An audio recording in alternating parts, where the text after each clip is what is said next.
Soy una persona inquieta y curiosa y como tal, de niña no fui la mejor alumna en un sistema escolar que me obligaba a pasar horas sentada anotando y escuchando lo que decían los profesores. Eso me hizo pensar que yo era porra, pero ahora de adulta valoro esas características porque me permiten entender a miles de niños y niñas y adolescentes que en Chile son excluidos del colegio. Mi sueño es poder cambiar, como lo hice yo, su visión de la escuela y lograr que cumplan sus metas a través de la educación. Nada más cierto eso de que a veces el árbol no nos deja ver el bosque. Es una frase acuñada por siglos, pero muy precisa para el momento en el que vivimos y para mi propia vida. Por casualidad, y justamente caminando por un tupido bosque en Chiloé, logré mirar más allá de mi incomodidad y encontré mi propósito en la vida.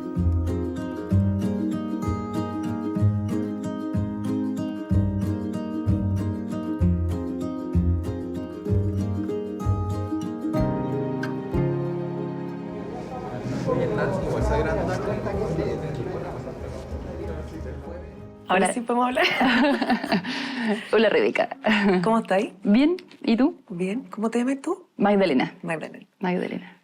Nos tienen aquí igual que el colegio, que no nos podemos mover ni podemos... Sí. Oye, pero la frase que tú estabas diciendo ahí me hace mucho sentido porque yo viví exactamente lo mismo. Que no lo conversamos previamente, pero me imagino que estás metida en el mundo de la educación. Me encantaría conocer un poco más ahí de esa experiencia. Vamos a averiguar. Soy santiaguina de origen, pero pircana de corazón y prácticamente de origen también, porque mi familia, todos... digo, como hacia atrás también incluso, qué sé yo, no sé, como las típicas familias así grandes, tradicionales, de mundo rural. Siempre vivimos en Pirque, a pesar de que nací en Santiago. Y viví un tiempo cortito en Santiago, pero después ya toda mi vida fue principalmente en Pirque. Entonces de ahí esa como conexión con la naturaleza por un lado y con el mundo rural por otro, que son cosas distintas. Finalmente son como dos almas dentro de un fuera de la ciudad. El mundo rural campesino generalmente suele ser más tradicional, el mundo en cambio natural. La naturaleza, que también fue muy parte de mi infancia, qué sé yo, ahí enganchan, confluyen muchos intereses, muchas personas, bueno, es un mundo como más abierto, es natural, pues la naturaleza nos invita a todo.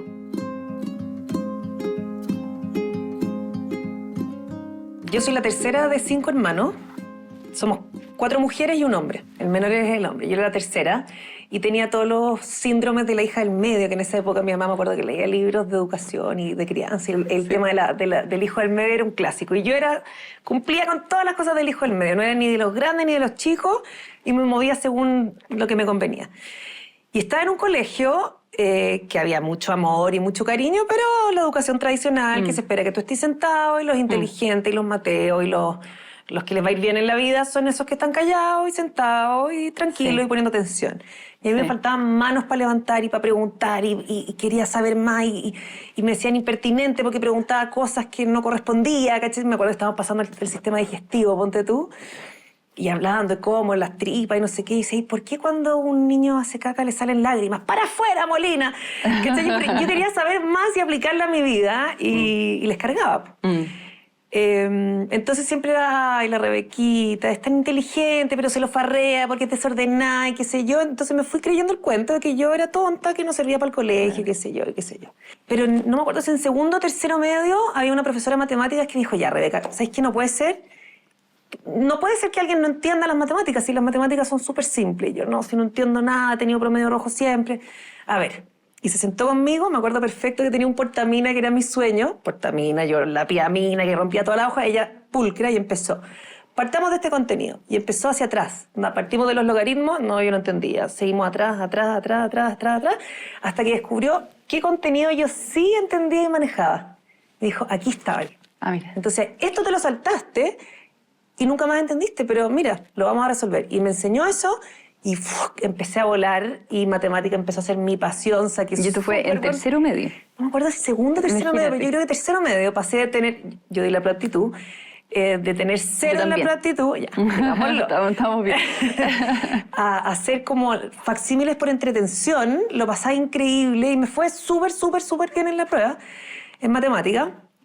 Y eso empezó a hacer que me empezara a ir bien en todo. Y finalmente en la universidad me fue mejor que en el colegio, pero porque yo ya cachaba que no era tonta ni que era inquieta nada más, sino que me gustaba otro tipo de aprendizaje. Yo pensaba, mis opciones de estudio para después eran historia, filosofía, no sé, estética también pensaba que me podía interesar.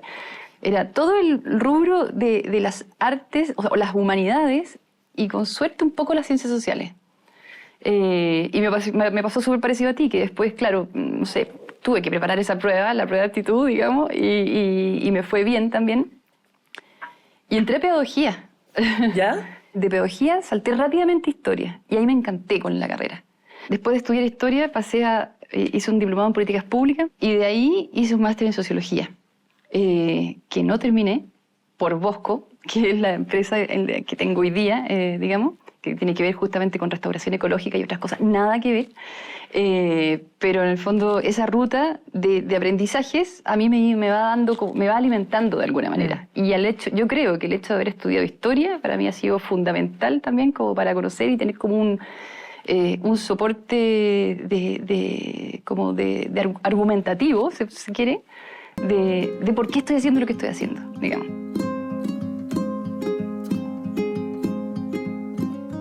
¿Y por qué estás haciendo lo que estás haciendo? Bueno, pero yo creo que estamos en un momento súper crítico, digamos, del planeta, de nosotros, de los seres humanos inmersos en una naturaleza que está muy dañada.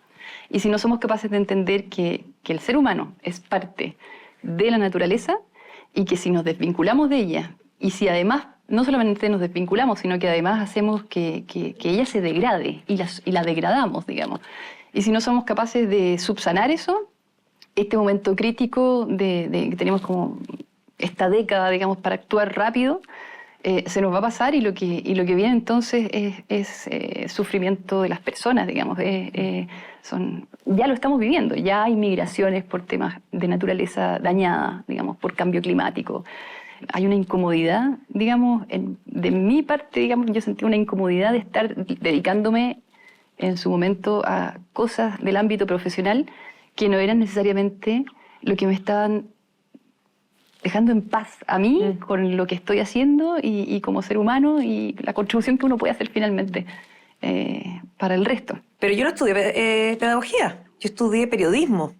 Ah, ya, Por Copuchenta, ya. por Zapa, porque quería saber todo el día y preguntar y preguntar y preguntar y preguntar. Yo también pensé estudiar periodismo, fíjate. Mira. Sí. Ay, qué divertido. Sí. Y me encanta preguntar y hay gente que me dice, no preguntes tanto, bueno, ya. Pero quería preguntar más y me metí a estudiar periodismo porque yo pensaba que si recolectaba suficiente información y la ponía a disposición de las personas, la gente iba a poder tomar mejores decisiones. Y en el último año de carrera descubrí que no era eso el periodismo, lamentablemente.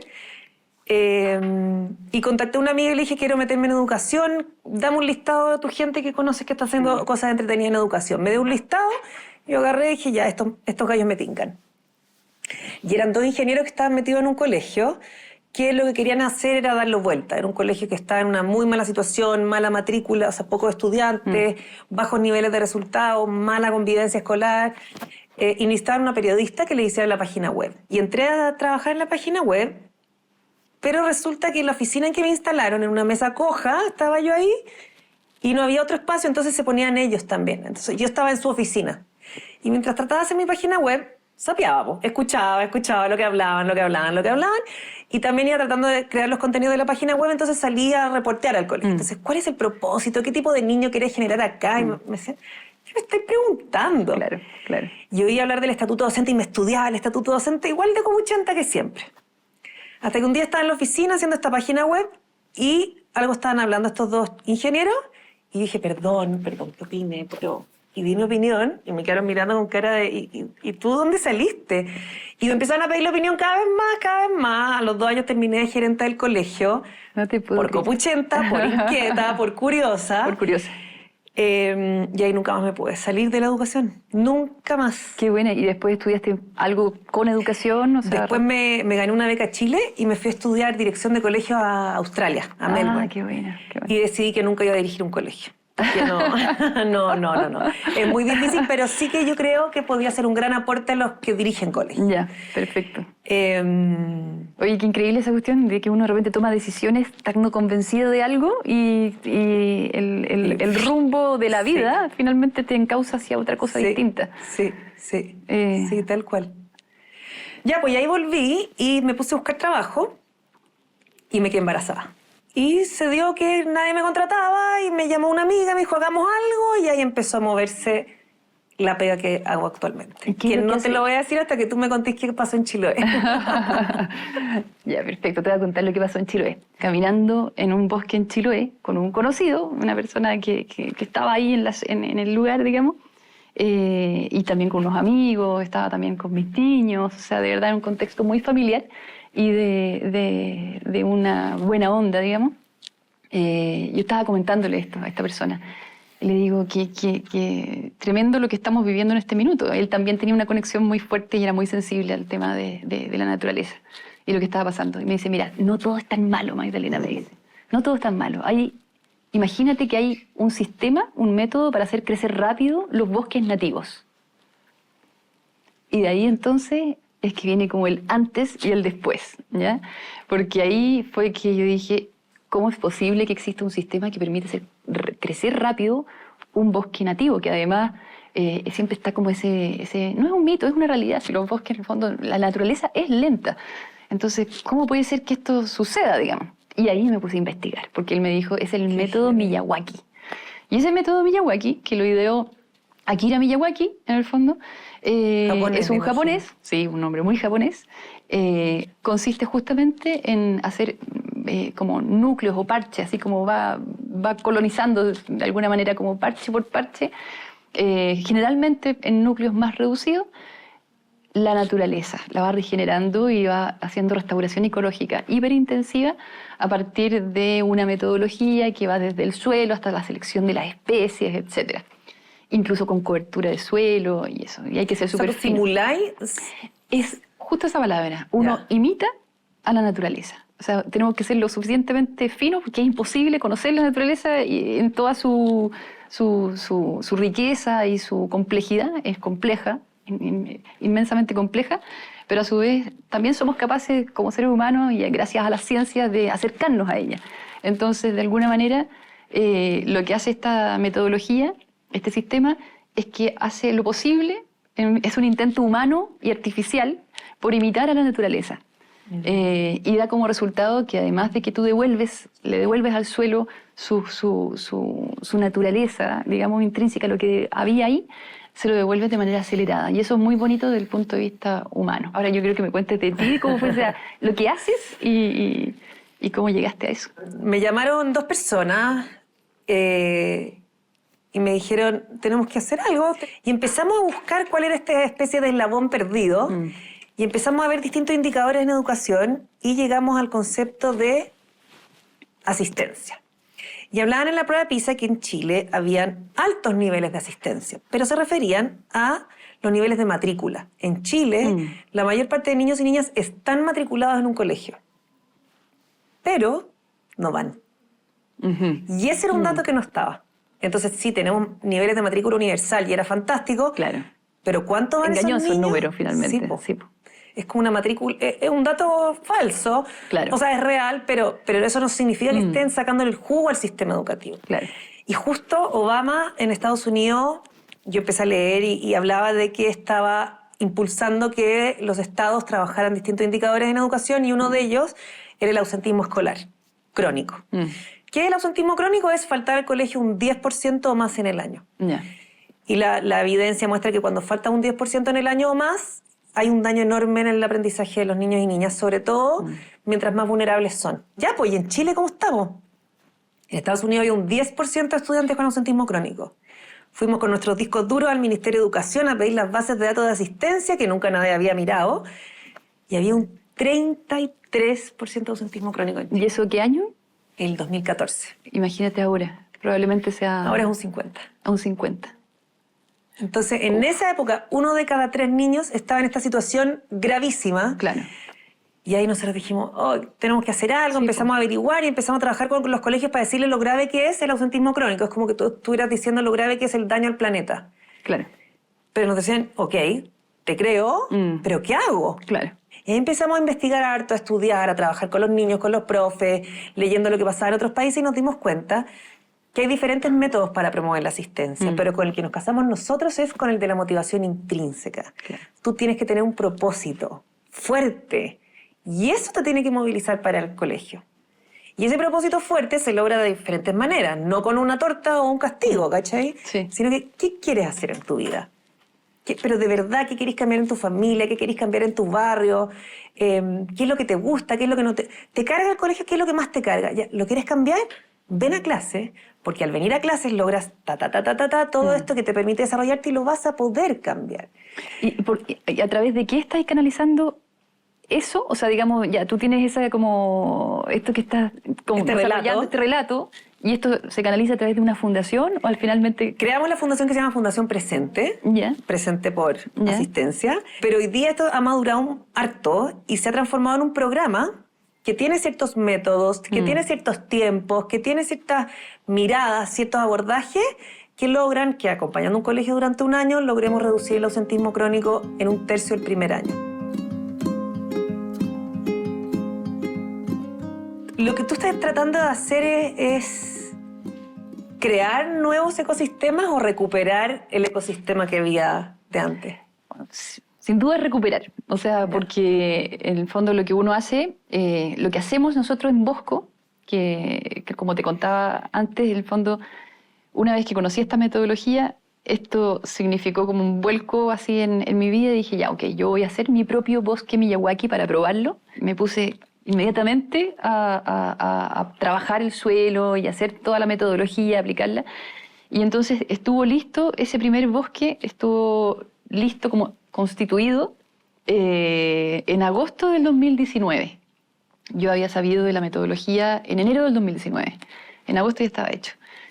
Y entre agosto y abril, esto creció de ser plantitas de 20, 30 centímetros, porque se planta en lo más chiquitito, que está ahí, digamos, en los viveros. Pasó a tener un dosel de bosque, una altura máxima de alrededor de 2,5 metros.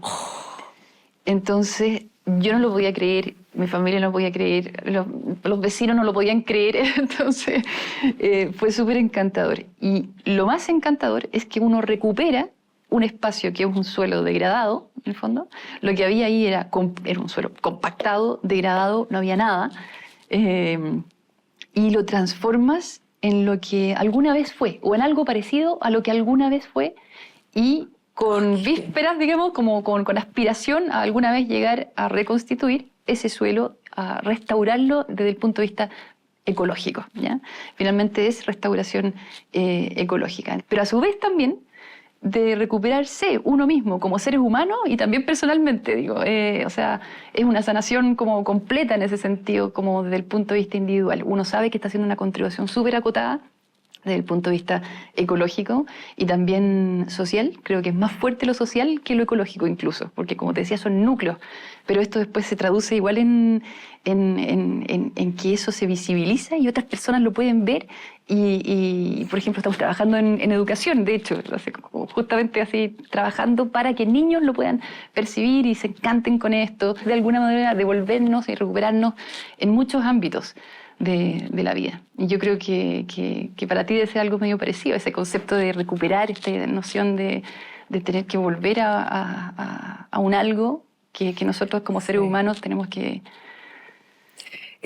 Sí, para mí es devolverle a la educación el sentido que tenía. Siento que muchas cosas que hacemos las personas parten con una muy bonita idea, con un propósito espectacular, pero igual que un pedazo de madera noble que van pintando y pintando y pintando, después no sabéis si es plástico, Claro, metal, podría ser cualquier cosa y se nos olvida cuál era su esencia. Con las ciudades también, ¿cachai? Nos asentamos en una ciudad, en un lugar que era bonito, que tenía un río, que tenía un cerro, que tenía un bosque, y la fuimos tapando y ya ni siquiera nos acordamos por qué estamos acá. Siento que con la educación pasa lo mismo. Nació la educación al servicio de las personas, para poder desarrollar al ser humano, para poder generar redes, para que las personas pudieran expandir todos sus dones, qué sé yo. Pero esto se ha ido cubriendo de capas y capas que han hecho las exigencias administrativas que se necesitan, pero a veces nos quedamos en ellas, las exigencias de nota, distintas cosas que al final la educación pasa a ser algo que nadie se recuerda por qué. Claro, entonces tú le preguntas a un niño por qué tienes que venir a clase para aprender. El propósito que te decía antes. Sí, ese propósito. Claro, entonces nosotros queremos sacar todo eso y volver al propósito. ¿Por qué vienes acá? Claro. ¿Qué es lo que querés lograr? O cuando hablamos con los papás les decimos, ¿qué soñabas tú cuando tu hijo entró el primer día a clase? Soñaba esto. Bueno, acuérdate de eso.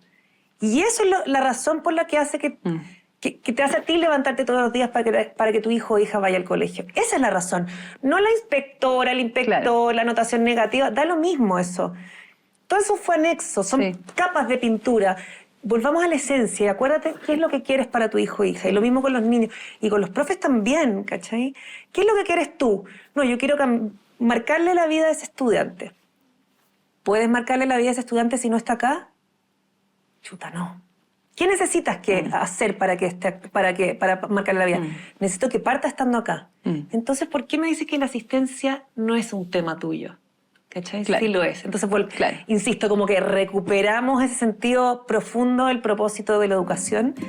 Y es atroz porque te va a pasar lo mismo, que uno se empieza a fascinar porque cuando tocáis el propósito es como la carne viva, no puedes parar de hablar de esto, no puedes quedarte callado. Sí, 100%. Yo creo que el propósito es algo que como que si uno se lo dispone, no sale tan fácil como cuando uno lo vive, digamos.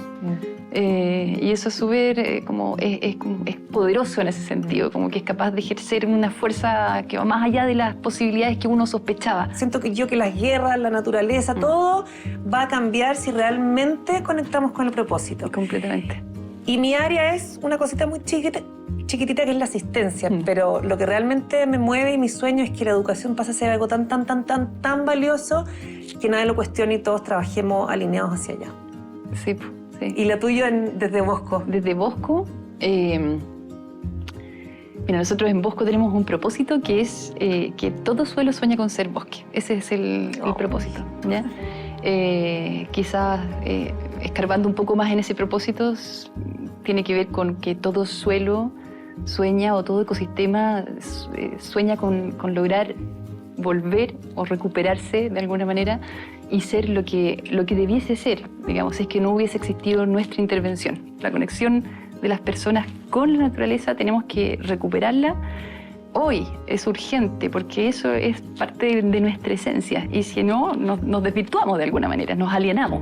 Donde hay un suelo disponible, la idea es ir colonizándolo para devolverles las propiedades, digamos, ecosistémicas a los distintos espacios, digamos, donde sea que uno esté. Uno puede ir contribuyendo a generar vida y la vida siempre va a traer más vida. Entonces ese es como el gran sueño, digamos, de Bosco en el mediano plazo. Ni siquiera digo largo, digo mediano. Lo máximo. Sí. Quizás estos cafés van a servir. Salud. Salud, Rebeca.